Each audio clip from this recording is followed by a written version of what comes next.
creamy coleslaw dressing. A little bit sweet, a little bit tangy, thick enough it just hugs all those crunchy vegetables. It doesn't leave a watery, leaky mess all over the bottom of the bowl or the bottom of your plate. Now, I've seen some wild things in coleslaw before. I've seen people put raisins in there. I've seen people chop up apples and mix them in. You can do that if you want, but this is just the recipe for a plain, standard, generic style, creamy dressing to mix in with the vegetables of your choosing. You can pause here for the ingredients if you want, but we're going to use 1 cup of mayonnaise, 1/4 cup olive oil, 3 tablespoons of apple cider vinegar, 3 tablespoons of Splenda. You could use regular sugar if you wanted, but I gotta watch my blood sugar.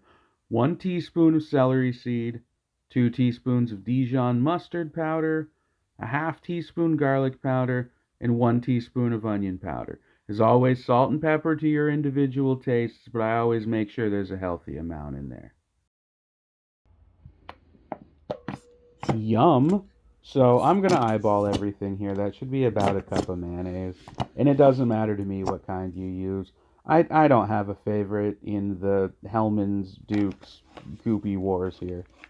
Next, drizzle in about a 1/4 cup of olive oil. I think I might have poured a little bit shy here on this one, but it's okay. It's coleslaw, not rocket surgery. ASMR in about 3 tablespoons of apple cider vinegar. Next, hit it with your sweetener. I'm using Splenda here. You could use whatever you wanted. Brown sugar is always nice. I guessed about 3 tablespoons.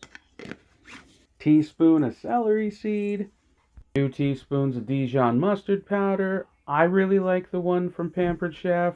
Really sad you discontinued it, so if you guys are watching, go ahead and bring that back. That'd be great. Thanks. There's also a teaspoon of onion powder and about half a teaspoon of garlic powder, and of course salt and pepper to taste. I would say next is the important part, but there really isn't an actual important part because nothing in this recipe is serious or written in stone.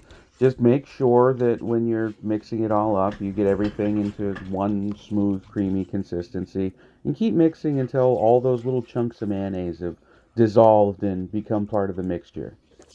Now, the reason I chose the amounts I did for this recipe is because that's how much it'll take to pretty comfortably make an entire bag of coleslaw mix. So you could slice and dice your own vegetables, or you could just go to the store and grab one off the shelf. Both will work just fine. Then you're going to mix these together until they become friends. You could eat it right away, but I think it tastes best if it's had at least an hour or two to chill together in the fridge. That, and I like a really cold coleslaw. And that's just my preference. I think of coleslaw as a chilled dish. If you like yours fresh out of the microwave, more power to you, but not my thing. Then once everything's mixed together, I might sneak a taste just to make sure everything tastes right, but I'm going to hit it with some plastic wrap. In the fridge it's going to go. And then once it comes out of the refrigerator, you can sneak another taste. You say it's for quality control, but really it's just because this is the best it's going to taste. It's aged, it's chilled. This is what the coleslaw was intended to be. And as far as serving this goes, it makes a good side dish. It's a fine burger topper. It goes with cheeseburgers. It goes with fried chicken. It goes with anything barbecue. Whatever you would bring to a cookout, coleslaw makes a pretty good complement for. I mean, even check this out. It's going next to and on top of my cheeseburger and sweet potato fries.